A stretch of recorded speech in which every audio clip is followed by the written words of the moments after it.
Esse vídeo é para você que vai começar ou já está tomando remédio de pressão alta.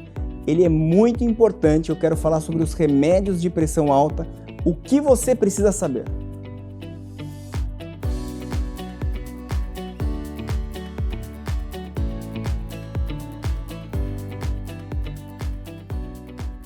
Então é o seguinte, gente, a primeira coisa que eu quero falar, nós temos vídeos sobre isso, então não vou abordar tanto a questão do diagnóstico de hipertensão. Mas uma vez que o seu médico concluiu que você é hipertenso e tem necessidade de tomar remédio de pressão, algumas coisas são importantes de você saber. O objetivo desse vídeo é ser como se fosse uma grande bula. Eu quero falar um pouquinho sobre os principais remédios que são usados no tratamento da pressão alta. Então interessa a pelo menos 30% da população brasileira que tem pressão alta. Vamos lá!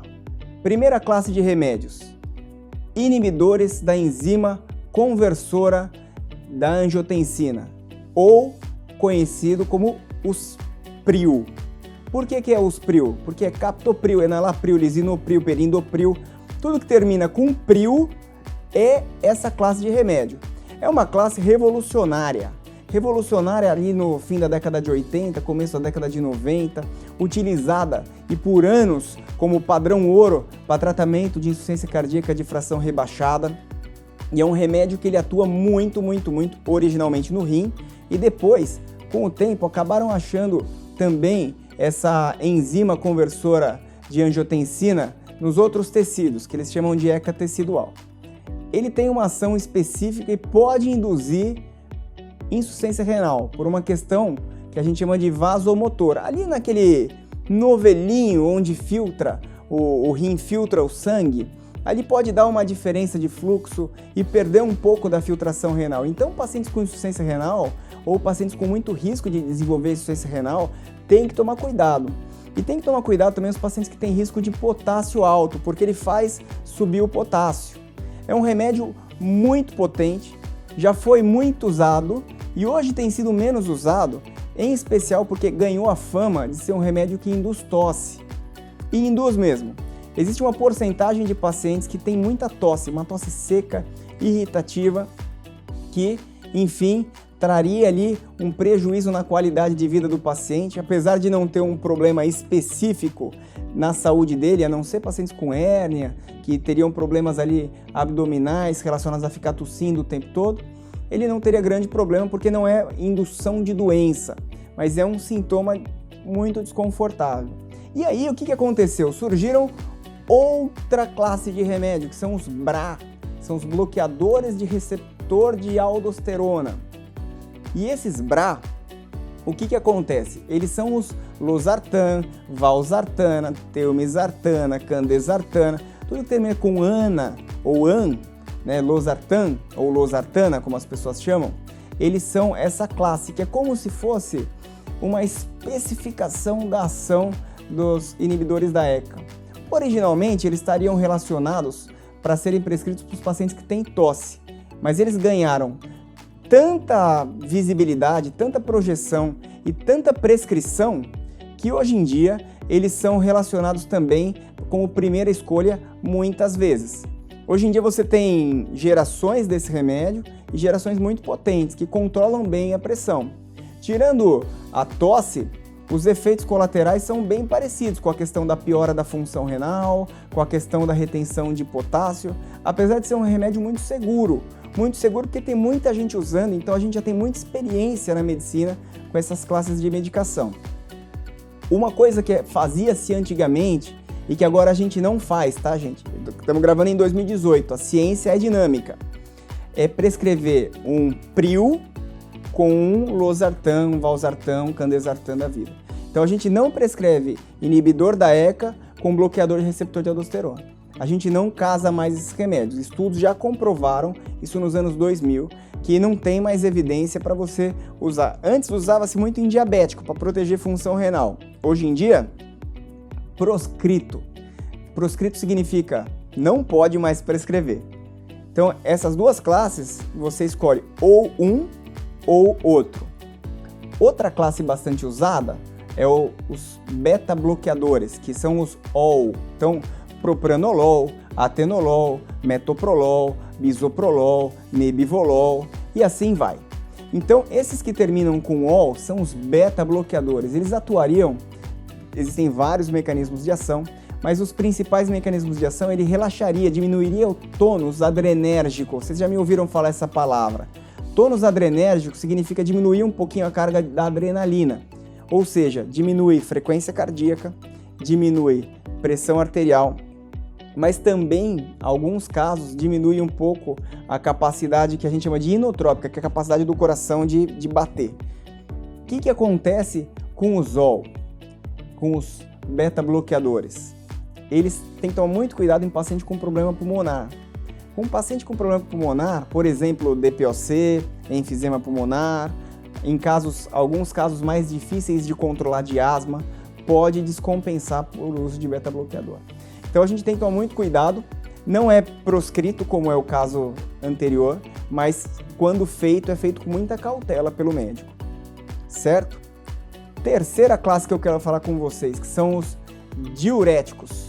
Então hoje em dia, o mais famoso dos diuréticos usados aí para controle da pressão no Brasil é a hidroclorotiazida, mas também tem a clortalidona, nessa classe que a gente chama de diuréticos tiazídicos. Você tem outros diuréticos como a furosemida, indapamida, bumetamida, mas são outros mecanismos de ação. A indapamida ainda é bastante usada para hipertensão, mas a furosemida hoje em dia a gente usa muito pouco para hipertensão, a gente usa quando precisa. Enfim, eu quero falar com vocês sobre a hidroclorotiazida, que é de longe a mais prescrita para hipertensão. É um remédio que ele tem algumas ações específicas. Ela pode ter uma retenção de ácido úrico, ela pode ter uma piora do controle da glicemia e uma piora do controle do metabolismo de colesterol. Então você tem que ficar de olho no paciente que toma hidroclorotiazida nessas três coisas. Ele, na verdade, não aumenta tanto o poder de diurese, de causar ali uma vontade muito grande de fazer xixi, é mais no começo. Com o tempo ele perde bastante o poder diurético e ele aumenta um pouquinho a questão do poder anti-hipertensivo ou poder hipotensor, poder de cair a pressão, certo? Então, tem que ficar de olho nessas observações em relação à hidroclorotiazida principalmente. Por último, eu quero falar para vocês sobre os bloqueadores de canal de cálcio. E aí vocês têm os que terminam com pino, anlodipino, nifedipino, aí vem nitrendipino, levanlodipino, enfim, a lista vai. Vocês têm esse grupo que é muito usado para hipertensão. Você tem outros grupos de bloqueador de canal de cálcio, que é como se fosse uma subclasse, que é o diltiazem e o verapamil, que eles são mais usados para controle de frequência cardíaca e algumas arritmias.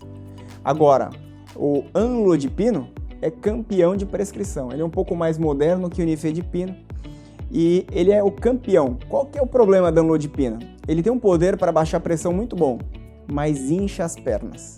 Então o paciente que tem um desconforto ali com inchaço, que a gente chama de edema nas pernas, ele precisa tomar um pouquinho de cuidado quando toma anlodipina.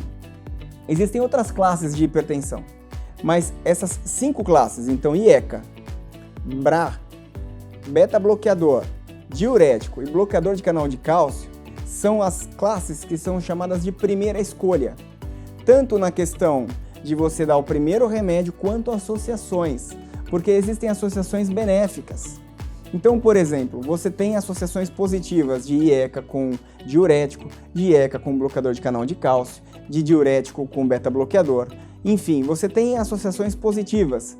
E mais, como que faz o médico para escolher, se tem tanta opção? Aí, ele vai pesar muito a questão do que o paciente tem de quadro clínico. Então, suponhamos que você seja um hipertenso que tenha muita arritmia, muita batedeira no peito. Talvez valha a pena tomar um beta-bloqueador, que é um remédio que abaixa a frequência cardíaca. Então, você controla duas coisas de uma vez.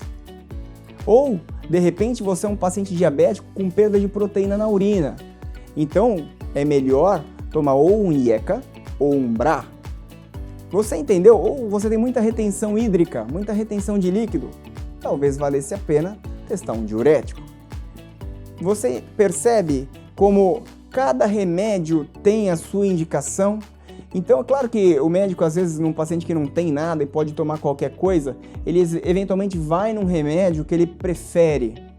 Mas algumas coisas são importantes. Você saber o efeito colateral do remédio, os mais comuns, bater um papo com o seu médico sobre o remédio. Saber outra coisa importante, que como você está tomando um remédio para baixar a pressão, é possível que no começo você sinta um pouquinho de sensação de sonolência, moleza. Tem que monitorar a pressão no começo, porque pode ser que você passe mal de pressão baixa. Tem que ver se a dose está correta, se a dose está muito alta ou muito baixa para você. Enfim, isso tudo é importante você, paciente que toma remédio para pressão alta, saber. Saber os efeitos colaterais daquilo que você toma, daquilo que é mais prescrito. Existem outras classes de remédio, mas a gente resolveu se concentrar naquilo que é mais importante, naquilo que é mais prescrito, naquilo que a gente vê no dia a dia. E eu espero que você tenha gostado do vídeo. E se você gostou, deixa o seu joinha porque faz muita diferença para o canal. Não se esqueça de se inscrever no nosso canal e se você clicar no sininho, toda vez que tiver um post novo, você vai ficar sabendo. Compartilhe isso no WhatsApp da família, com certeza alguém da sua família vai ser beneficiado com isso. Um forte abraço para você.